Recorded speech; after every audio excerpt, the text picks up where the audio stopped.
Greetings of the day. This is Aleemullakhan Pathan, faculty from CSE Computer Science Engineering Department, Madanapalli Institute of Technology and Science. I'm going to discuss a topic called as Unix file permissions.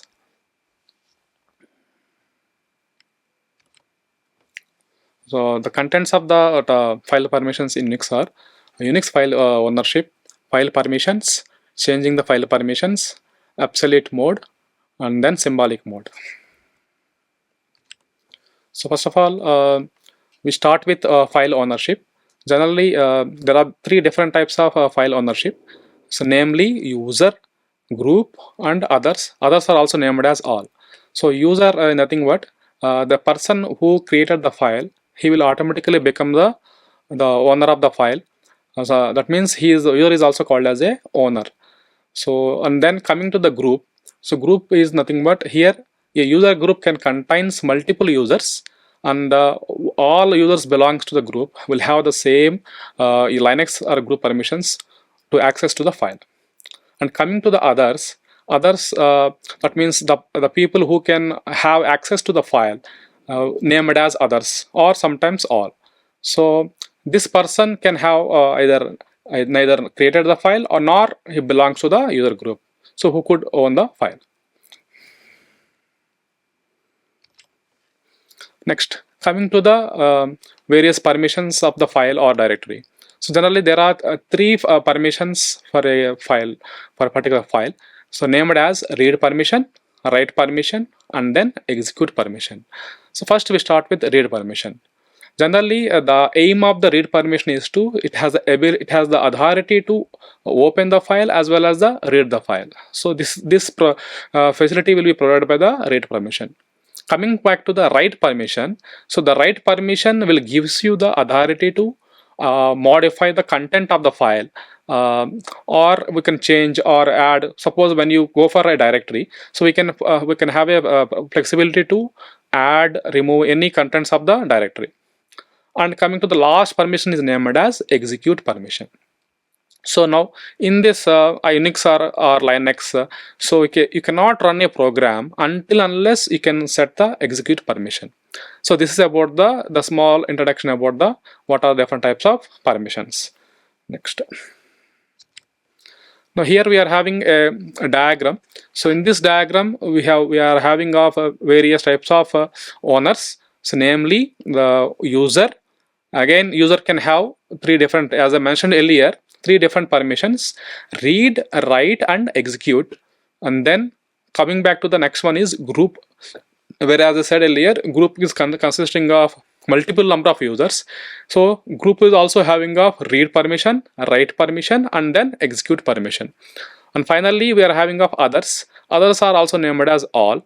So in this, again, read, write, and execute permissions will be there. So all these users, groups, and alls will be accessed to the either a file or a directory. So this is the diagrammatic representation of the particular file permissions. Now, so coming back to the how we are going to changing the permissions. So named as changing file permissions in Unix or Linux.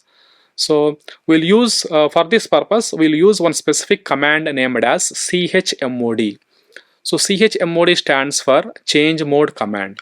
So we can, by using chmod command, we can set permissions. So again, the permissions in the sense read, write, and then execute permissions on a given file or directory for the particular owner as well as the group and the others.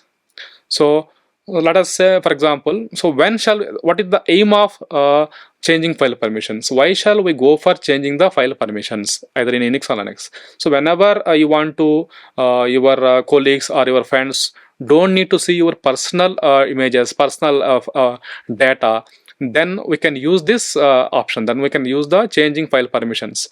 So how it can be done? That means, so what is the syntax for changing the file permissions? So we'll use the syntax can be represented as $chmod and then followed by permission and then followed by the file name. So here So this can be done by using the different methods named as absolute mode. Next one is symbolic mode. Next, so first we will discuss about absolute mode. So in this mode, so file permissions are not represented as the characters, but we can use a 3-digit octal number. So it is the combination of 3 different entities, namely a number, a permission type, a symbol. So we'll start with 0.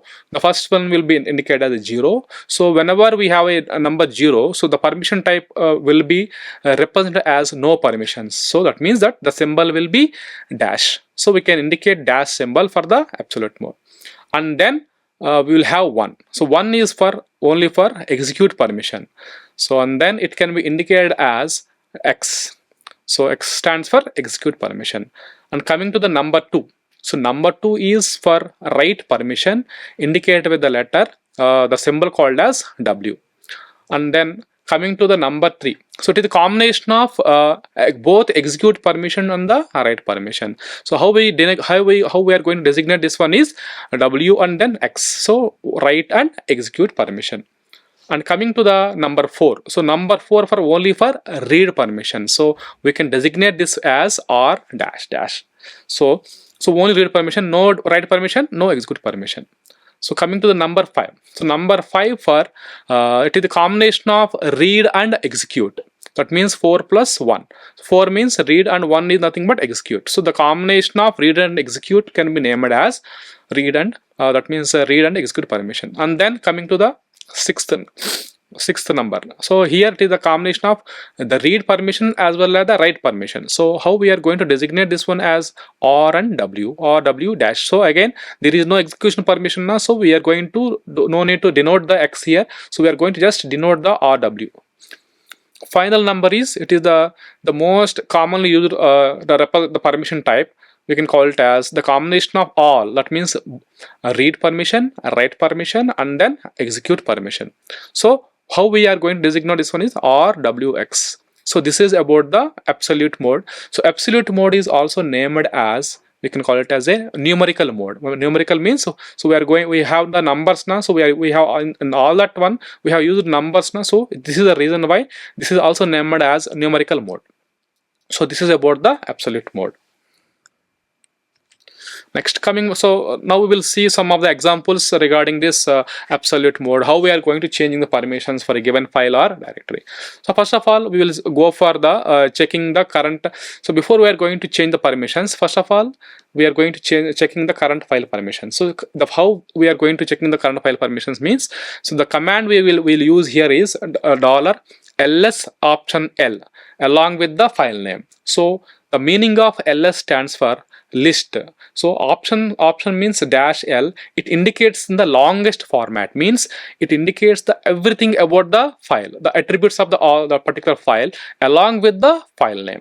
So we are having here, just look at here example. So we are having of dash rw dash r dash dash and then followed by 1 and then Ubuntu followed by 15 September 6th and then followed by 8th and then sample. So what do you mean by this first dash? So this dash indicates it is the indication of the file. So when you start with the dash symbol, it indicates nothing but it is a file.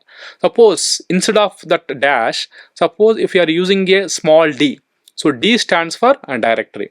So depends upon that one, we can designate this one, and then followed by RW. So as I mentioned earlier, RW stands for the combination of read and write permission, and then no execute permission. So this is for the owner. And next one is group. For group, we are having of again read and write permission, and then there is no execute permission. And then coming to the others, so we are having of R dash dash, meaning that it will be having of the others will having of only read permission, no write permission, no execute permission. And then we are having of two things, the name of the particular owner as well as the group name. So name of the owner is Ubuntu and the group name will be also the same. And coming back to we are having of the size of the file. So the size of the file is indicated as 15 along with the timestamping. So what do you mean by timestamping? Here it is. It indicates the on what date the file has been created. So at what time it has been created. So along with the what is the file name. So the last one indicates the sample is the file name. And one more thing is we are also indicate about the before Ubuntu we are having one number now. So there is one number called as, we can call it as a soft link. So that link is soft link. Sometimes it can be also be named as a symbolic link. So that is about the just we are in this example we have only checked the current file permissions. Now the actual thing starts now. Now we will change that particular permissions by using the 3-digit octal number as I mentioned earlier. So we'll use the combination of 7, 6 and then 4. So now the syntax for changing that particular file permission is, I will use the command CHMOD, that stands for change mode, and then the permissions, so named as the symbols we can type 7, 6, 4, and then we will have to give the sample name. So again, so going to that particular prompt, shell prompt, we will have to type ls option L along with the sample, that means the file name. So once we type this command, so after allocating that whatever the 764 now, the above file permissions will be changed as minus rwx. So previously it is rw dash now, so we have changed that as the combination of read, write and execute. So 7 for the combination of read and read, write, execute now, so it will be changed as read, write and execute. And then the remaining is same. That means we have 6 now, 6 for as already there is no change for that. Why? Because it is the combination of read and write. And then we are having a 4. So 4 is, as I mentioned earlier, it is for designating only for the read permissions. So and then followed by the symbolic link or soft link, followed by the group owner name, followed by the group name, and then the size of the file along with the timestamp. That means the file whatever and what date it has been created, okay na, along with that file name. So this is how we are going to designate we are going to change the file permissions using the absolute mode. So we are using only the numbers here. So this is about the example of the absolute mode. Next, now we will have after completion of absolute mode, it's our turn to explain about the symbolic mode. So here it is the quite contrast to the numerical, that means numerical mode, or I can call it as absolute mode. So in this case, where the main aim of the symbolic mode is to, we can modify the permissions of the specific owner. That means it should not be applicable for the all your owners. Only it is for restricted to the specific owner. Suppose if you want to change any particular owner or group or other thing, only it will be applicable for that one. So it make use of, for that purpose, it will make use of mathematical symbols to modify the Unix file permissions. So here we go. We will have some table. In the table, we are using some operators along with the what is the purpose of that particular operator. So we will have first operator is designated as the symbol plus. So the meaning of this one is it will be it indicates that it will be able to add permissions to the file or directory. Similarly, we will have a minus representation. So it is quite contrast the first one. So it will be able to remove the particular permissions from the file or directory. And then finally we are having of equal to symbol. So equal to symbol for the, it will be able to set the permissions, and as well as it will be able to override the permissions whichever set earlier. So this is a table which indicates about the a small description about the symbolic mode. Now similarly we'll go for some of the examples regarding this symbolic mode. So again, similarly it is somewhat similar to the absolute mode. Again we will start with first we'll go for checking the file permissions, and then step by step we will be able to setting permissions, adding permissions, and then removing the permissions. So again we will use the command called as $ls option L along with the file name. The file name again I have taken as for clarity purpose, again I have taken the same file name that is called as sample. So once we type this command on the terminal window, we will be able to get the particular file permissions are, so minus rw dash r double dash along with the symbolic link 1, and now the owner name has been changed as home, as well as the group name has been changed as home, and the size of the file will be 55, along with the on what date the file has been created. That means, as I said earlier, the timestamp of the file along with the file name. So I have taken a sample. Now first of all, we will be able to I will be able to how we can change, how we are going to set the permissions for the others. As I mentioned earlier, others are nothing but all, or I can call it as world also, WORLD. So first of all, we will use the command named as $CHMOD. Suppose we are changing permission for others now, we can type O equal to RWX. So that means that we are already, it is having of only R, where now we are adding the write permission and the execute permission. So we are assigning read, write, execute permission for the others. So by using the command called as $CHMOD O equal to RWX along with the file name called as sample. Now again, how we are going to change, how we are going to check whether whether the particular permissions are changed or not. Again, we have to type the command called as $ls option L sample. So once we type this command, now we'll see the difference. So minus rw dash. Now we have changed the R.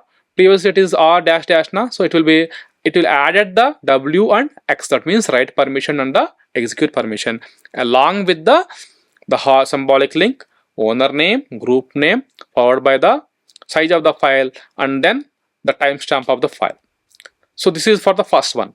Now similarly, so whenever we are going to add the, suppose I want to add execute permission into the in the particular group here. So where group is there in the middle of the particular permission. So here now I will use the command called as $CHMOD. That means now we are going to add permissions for the group now. So we can type G plus X. So G plus X stands for group, and then we are adding the execute permission along with the file name. So again, how we are going to check this one, whether we have changed the permission or not. Again, we have to go for the $ls option L sample command. Now, so once we press enter, we will change the difference. Now again, dash RW dash RWX. So previously it is RW now. So wherever dash is there, it will be replaced by the X. That means execute permission followed by 1. That means the symbolic link, the owner name, the group name, and the size of the file along with the timestamp of the file and the particular file name. So this is about how we are going to adding the permission. Now we are going to indicate how we are going to remove the permissions from the user particular file. So we have explained about setting, how we can set permissions, adding the permissions.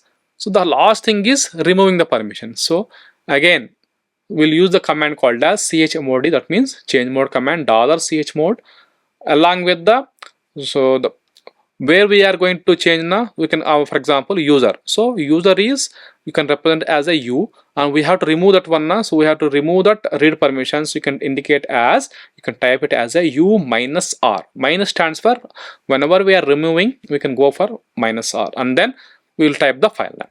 So once we type this one, again we have to check whether the particular permissions are changed or not. So we will go back for the $ls option L and then sample command, sample file name. So now once we type this command, now we have observed clearly that, so we have removed the read permissions from the user. So we are getting this one as minus dash W dash RWX along with the symbolic link 1, and the owner name is home, and the group name is again home, we have indicated as home, and the size of the file along with the timestamps. So and then followed by the file name. So these are all some of the examples regarding the symbolic mode. So we have seen the concepts of changing the file permissions. We started our concept with the file ownership, and then we have discussed about the file permissions, and then we have discussed about changing file permissions, and then we have seen about what do you mean by absolute mode and what do you mean by symbolic mode with different examples. So we'll use for all these topics, we will use the reference www.guru99.com. So you can go through this one. You will get all this information regarding the topics, whatever I have explained. And then thank you for listening to me.